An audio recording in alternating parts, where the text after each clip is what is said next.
हाँ जी स्टूडेंट्स, ਅੱਜ ਦੀ ਕਲਾਸ ਦੇ ਵਿੱਚ ਆਪਾਂ ਲੇਖ ਸ਼੍ਰੀ ਗੁਰੂ ਗੋਬਿੰਦ ਸਿੰਘ ਜੀ ਇਹਨਾਂ ਦੇ ਜੀਵਨ ਬਾਰੇ ਪੜਾਂਗੇ।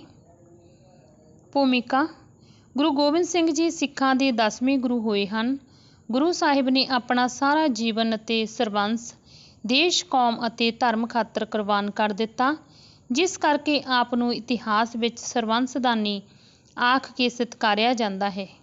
ਗੁਰੂ ਗੋਬਿੰਦ ਸਿੰਘ ਜੀ ਇੱਕ ਸੰਤ ਸਿਪਾਹੀ ਸਨ। ਆਪ ਇੱਕ ਯੋਧਾ ਹੋਣ ਦੇ ਨਾਲ ਫਕੀਰ ਵੀ ਸਨ।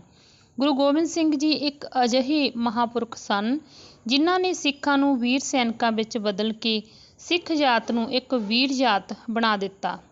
ਜਨਮ। ਸ਼੍ਰੀ ਗੁਰੂ ਗੋਬਿੰਦ ਸਿੰਘ ਜੀ ਦਾ ਜਨਮ 1666 ਈਸਵੀ ਨੂੰ ਬਿਹਾਰ ਦੀ ਰਾਜਧਾਨੀ ਪਟਨਾ ਵਿੱਚ ਹੋਇਆ। ਆਪ ਦਾ ਜਨਮ ਮਾਤਾ ਗੁਜਰੀ ਜੀ ਦੀ ਕੁੱਖੋਂ ਹੋਇਆ। ਜਨਮ ਸਮੇਂ ਆਪ ਦੇ ਪਿਤਾ ਸ਼੍ਰੀ ਗੁਰੂ ਤੇਗ ਬਹਾਦਰ ਸਾਹਿਬ ਅਸਾਮ ਗਏ ਹੋਏ ਸਨ।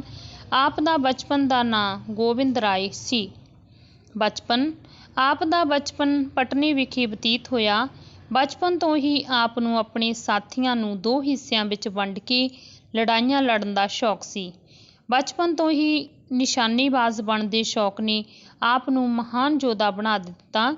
6 ਸਾਲ ਦੀ ਉਮਰ ਵਿੱਚ ਆਪ ਅਨੰਦਪੁਰ ਸਾਹਿਬ ਆ ਗਏ। ਇੱਥੇ ਆਪ ਨੇ ਵੱਖ-ਵੱਖ ਭਾਸ਼ਾਵਾਂ ਜਿਵੇਂ ਸੰਸਕ੍ਰਿਤ, ਬ੍ਰਜ, ਅਰਬੀ, ਫਾਰਸੀ ਅਤੇ ਪੰਜਾਬੀ ਸਿੱਖੀ। ਵੱਖ-ਵੱਖ ਗ੍ਰੰਥਾਂ ਦਾ ਅਧਿਐਨ ਕੀਤਾ, ਖਾਸ ਕਰਕੇ ਆਦਿ ਗ੍ਰੰਥ ਸਾਹਿਬ ਜੀ ਦਾ। ਇੱਥੋਂ ਹੀ ਆਪ ਨੇ ਸ਼ਸਤਰ ਵਿੱਦਿਆ ਵਿੱਚ ਮਹਾਰਤ ਪਾਈ। ਪਿਤਾ ਜੀ ਦੀ ਸ਼ਹੀਦੀ। ਔਰੰਗਜ਼ੇਬ ਹਿੰਦੂਆਂ 'ਤੇ ਅਤਿਆਚਾਰ ਕਰ ਰਿਹਾ ਸੀ। ਉਹ ਉਹਨਾਂ ਦਾ ਸਫਾਇਆ ਕਰਨ 'ਤੇ ਤੁਲਿਆ ਹੋਇਆ ਸੀ। ਕਸ਼ਮੀਰੀ ਪੰਡਤਾਂ ਨੇ ਔਰੰਗਜ਼ੇਬ ਦੇ ਜ਼ੁਲਮਾਂ ਤੋਂ ਤੰਗ ਆ ਕੇ ਸ਼੍ਰੀ ਗੁਰੂ ਤੇਗ ਬਹਾਦਰ ਸਾਹਿਬ ਪਾਸ ਬਚਾਅ ਲਈ ਫਰਿਆਦ ਕੀਤੀ। ਉਹਨਾਂ ਦਾ ਦੁੱਖ ਸੁਣ ਕੇ ਸ਼੍ਰੀ ਗੁਰੂ ਗੋਬਿੰਦ ਸਿੰਘ ਜੀ ਨੇ ਆਪਣੇ ਪਿਤਾ ਜੀ ਨੂੰ ਹਿੰਦੂ ਧਰਮ ਲਈ ਸ਼ਹੀਦ ਹੋਣ ਲਈ ਦਿੱਲੀ ਤੋਰਿਆ। ਉਸ ਸਮੇਂ ਆਪ ਦੀ ਉਮਰ ਮਸਾਂ 9 ਸਾਲ ਸੀ। ਸ਼੍ਰੀ ਗੁਰੂ ਤੇਗ ਬਹਾਦਰ ਸਾਹਿਬ ਨੇ ਚਾਂਦਨੀ ਚੌਕ ਦਿੱਲੀ ਵਿਖੇ ਆਪਣੀ ਸ਼ਹਾਦਤ ਦਿੱਤੀ। ਗੁਰਗੱਦੀ ਸੰਭਾਲਣੀ। ਪਿਤਾ ਜੀ ਦੀ ਕੁਰਬਾਨੀ ਪਿੱਛੋਂ ਸਾਰੀ ਜ਼ਿੰਮੇਵਾਰੀ ਆਪ ਦੇ ਮੋਢਿਆਂ 'ਤੇ ਆ ਪਈ। ਉਸ ਸਮੇਂ ਆਪ ਦੇ ਚੁਫੇਰੇ ਸਮੱਸਿਆਵਾਂ ਹੀ ਸਮੱਸਿਆਵਾਂ ਸਨ। ਗੁਰਗੱਦੀ ਲਈ ਆਪਣੇ ਵੀ ਨਾਰਾਜ਼ ਸਨ। ਦੂਸਰਾ, ਆਪ ਆਪਣੇ ਪਿਤਾ ਜੀ ਦੀ ਸ਼ਹੀਦੀ ਦਾ ਬਦਲਾ ਲੈਣਾ ਚਾਹੁੰਦੇ ਸਨ। ਆਪ ਨੇ ਆਪਣੀ ਫੌਜੀ ਤਾਕਤ ਇਕੱਠੀ ਕਰਨੀ ਸ਼ੁਰੂ ਕਰ ਦਿੱਤੀ। ਆਪ ਜੀ ਨੇ ਸ਼੍ਰੀ ਗੁਰੂ ਨਾਨਕ ਦੇਵ ਜੀ ਦੇ ਨਾਮ ਲੇਵਿਆਂ ਨੂੰ ਕੇਸ ਰੱਖਣ ਦਾ ਹੁਕਮ ਦੇ ਦਿੱਤਾ। ਇਸ ਵੇਲੇ ਤੀਕ ਸਰਹਿੰਦ ਦਾ ਨਵਾਬ ਆਪ ਦਾ ਜਾਨੀ ਦੁਸ਼ਮਣ ਬਣ ਚੁੱਕਾ ਸੀ। ਕਈ ਪਾਸਿਆਂ ਤੋਂ ਆਪ ਵਿਰੁੱਧ ਪ੍ਰਚਾਰ ਹੋ ਰਿਹਾ ਸੀ।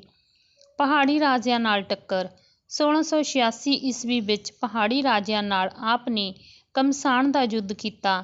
ਭੰਗਾਣੀ ਦੇ ਇਸ ਯੁੱਧ ਵਿੱਚ ਪਹਾੜੀ ਰਾਜਿਆਂ ਦੀ ਬੁਰੀ ਤਰ੍ਹਾਂ ਹਾਰ ਹੋਈ। ਖਾਲਸਾ ਪੰਥ ਦੀ ਸਾਜਨਾ। 1699 ਈਸਵੀ ਵਿੱਚ ਵਿਸਾਖੀ ਵਾਲੇ ਦਿਨ ਅਨੰਦਪੁਰ ਸਾਹਿਬ ਵਿਖੇ ਆਪ ਨੇ ਸਿੱਖ ਸੰਗਤਾਂ ਦਾ ਇੱਕ ਭਾਰੀ ਇਕੱਠ ਬੁਲਾਇਆ। ਸੰਗਤ ਦੀ ਹਾਜ਼ਰੀ ਵਿੱਚ ਆਪ ਨੇ ਬੜੇ ਹੀ ਵਿਚਿੱਤਰ ਢੰਗ ਨਾਲ 5 ਵਿਅਕਤੀ ਚੁਣੇ। ਇਹਨਾਂ ਵਿੱਚ ਸਭ ਜਾਤਾਂ ਦੇ ਲੋਕ ਸਨ। ਆਪ ਨੇ ਪਹਿਲਾਂ ਉਹਨਾਂ 5 ਨੂੰ ਇੱਕੋ ਬਾਟੇ ਵਿੱਚ ਅੰਮ੍ਰਿਤ ਛਕਾ ਕੇ ਸਿੰਘ ਸਜਾਇਆ ਅਤੇ ਫਿਰ ਆਪ ਉਹਨਾਂ ਦੇ ਹੱਥੋਂ ਅੰਮ੍ਰਿਤ ਛਕਿਆ। ਉਹਨਾਂ 5 ਸਿੰਘਾਂ ਨੂੰ 5 ਪਿਆਰੇ ਆਖਿਆ। ਇਸ ਰਸਮ ਨਾਲ ਆਪ ਨੇ ਛੂਤ-ਛਾਤ, ਜਾਤ-ਪਾਤ ਦਾ ਖੰਡਨ ਕੀਤਾ, ਸਿੱਖ ਪੰਥ ਦੀ ਵੱਖਰੀ ਪਛਾਣ ਸਥਾਪਿਤ ਕੀਤੀ। ਉਹਨਾਂ ਨੂੰ 5 ਕਕਾਰ ਪਹਿਨਾਏ। ਆਪ ਨੇ ਖਾਲਸੇ ਨੂੰ ਉੱਚ ਪਦਵੀ ਬਖਸ਼ੀ। ਖਾਲਸਾ ਮੇਰੋ ਰੂਪ ਹੈ ਖਾਸ, ਖਾਲਸੇ ਮੈਂ ਹੋਂ ਕਰੋ ਨਿਵਾਸ। ਗੁਰੂ ਸਾਹਿਬ ਆਪਣੇ ਪਰਿਵਾਰ ਸਮੇਤ ਅਜੇ ਸਰਸਾ ਨਦੀ ਕੋਲ ਹੀ ਪਹੁੰਚੇ ਸਨ ਕਿ ਫਰੇਬੀਆਂ ਨੇ ਚੁੱਕੀਆਂ ਕਸਮਾਂ ਦੀ ਪਰਵਾਹ ਨਾ ਕਰਕੇ ਗੁਰੂ ਸਾਹਿਬ 'ਤੇ ਹੱਲਾ ਬੋਲ ਦਿੱਤਾ। ਸਰਸਾ ਨਦੀ ਕਿਨਾਰੇ ਲਹੂ ਡੋਲਵੀਂ ਲੜਾਈ ਹੋਈ। ਇਸ ਵਿੱਚ ਬਹੁਤ ਸਾਰੇ ਸਿੱਖ, ਬਹੁਮੁੱਲੀਆਂ ਵਸਤਾਂ ਅਤੇ ਢੇਰ ਸਾਰਾ ਰਚਿਆ ਸਾਹਿਤ ਸਰਸਾ ਨਦੀ ਦੀ ਭੇਂਟ ਚੜ੍ਹ ਗਿਆ। ਇਸ ਸਮੇਂ ਆਪ ਦਾ ਸਾਰਾ ਪਰਿਵਾਰ ਆਪ ਤੋਂ ਵਿਛੜ ਗਿਆ। ਚਮਕੌਰ ਦੀ ਲੜਾਈ। ਗੁਰੂ ਸਾਹਿਬ ਨੇ ਮੁਗਲਾਂ ਨਾਲ ਚਮਕੌਰ ਵਿਖੇ ਇੱਕ ਭਿਆਨਕ ਲੜਾਈ ਲੜੀ। ਆਪ ਦੇ 2 ਵੱਡੇ ਸਾਹਿਬਜ਼ਾਦੇ ਅਜੀਤ ਸਿੰਘ ਅਤੇ ਜੁਝਾਰ ਸਿੰਘ ਇਸ ਲੜਾਈ ਵਿੱਚ ਸ਼ਹੀਦ ਹੋ ਗਏ।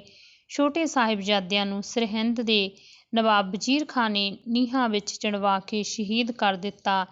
ਇਸ ਲੜਾਈ ਪਿੱਛੋਂ ਗੁਰੂ ਸਾਹਿਬ ਮਾਛੀਵਾੜਾ ਦੇ ਜੰਗਲਾਂ ਵਿੱਚ ਚਲੇ ਗਏ। ਖਿਦਰਾਣੇ ਦੀ ਲੜਾਈ। ਮਾਛੀਵਾੜੇ ਦੇ ਜੰਗਲਾਂ ਵਿੱਚ ਰਹਿੰਦਿਆਂ ਆਪ ਨੇ ਆਪਣੀ ਤਾਕਤ ਦੁਬਾਰਾ ਇਕੱਠੀ ਕੀਤੀ। 40 ਸਿੰਘ ਜੋ ਆਪ ਨੂੰ ਬੇਦਾਵਾ ਦੇ ਗਏ ਸਨ, ਉਹ ਵੀ ਆਪ ਨਾਲ ਆ ਕੇ ਰਲ ਗਏ। ਖਿਦਰਾਣੇ ਦੀ ਢਾਬ 'ਤੇ ਮੁਗਲਾਂ ਨਾਲ ਆਪ ਦੀ ਭਾਰੀ ਲੜਾਈ ਹੋਈ। ਇਸ ਲੜਾਈ ਵਿੱਚ ਉਹ 40 ਸਿੰਘ ਵੀ ਸ਼ਹੀਦ ਹੋ ਗਏ। ਉਹਨਾਂ ਨੂੰ ਆਪ ਨੇ 40 ਮੁਕਤਿਆਂ ਦਾ ਨਾਮ ਦਿੱਤਾ। ਉਹਨਾਂ ਦੇ ਨਾਂ 'ਤੇ ਹੀ ਖਿਦਰਾਣੇ ਦਾ ਨਾਂ ਮੁਕਤਸਰ ਰੱਖਿਆ ਗਿਆ। ਤਲਵੰਡੀ ਸਾਬੋ ਜਾਣਾ। ਇਸ ਮਗਰੋਂ ਗੁਰੂ ਸਾਹਿਬ ਤਲਵੰਡੀ ਸਾਬੋ ਚਲੇ ਗਏ। ਇੱਥੋਂ ਆਪ ਨੇ ਔਰੰਗਜ਼ੇਬ ਨੂੰ ਜ਼ਫ਼ਰਨਾਮਾ ਦੇ ਰੂਪ ਵਿੱਚ ਇੱਕ ਪੱਤਰ ਲਿਖਿਆ।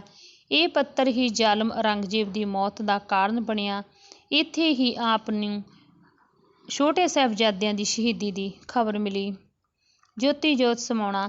ਸਰਹਿੰਦ ਦੇ ਨਵਾਬ ਵਜ਼ੀਰ ਖਾਂ ਨੇ ਗੁਰੂ ਸਾਹਿਬ ਨੂੰ ਮਾਰ ਮੁਕਾਉਣ ਲਈ 2 ਪਠਾਨ ਨੰਦੇੜ ਭੇਜੇ। ਆਪ ਪਰਮਾਤਮਾ ਦੀ ਭਗਤੀ ਵਿੱਚ ਲੀਨ ਸਨ। ਜਿਸ ਸਮੇਂ ਆਪ 'ਤੇ ਹਮਲਾ ਹੋਇਆ, ਦੋਹਾਂ ਹਮਲਾਵਰਾਂ ਵਿੱਚੋਂ ਇੱਕ ਤਾਂ ਉੱਥੇ ਹੀ ਮਾਰ ਦਿੱਤਾ ਗਿਆ, ਦੂਸਰਾ ਭੱਜੇ ਜਾਂਦੇ ਮਾਰਿਆ ਗਿਆ। ਪਰ ਇਸ ਸਮੇਂ ਗੁਰੂ ਸਾਹਿਬ ਦੇ ਵੀ ਪੇਟ ਵਿੱਚ ਛੁਰਾ ਲੱਗਾ। ਅੰਤ ਆਪ 1708 ਈਸਵੀ ਨੂੰ ਜੋਤੀ ਜੋਤ ਸਮਾ ਗਏ।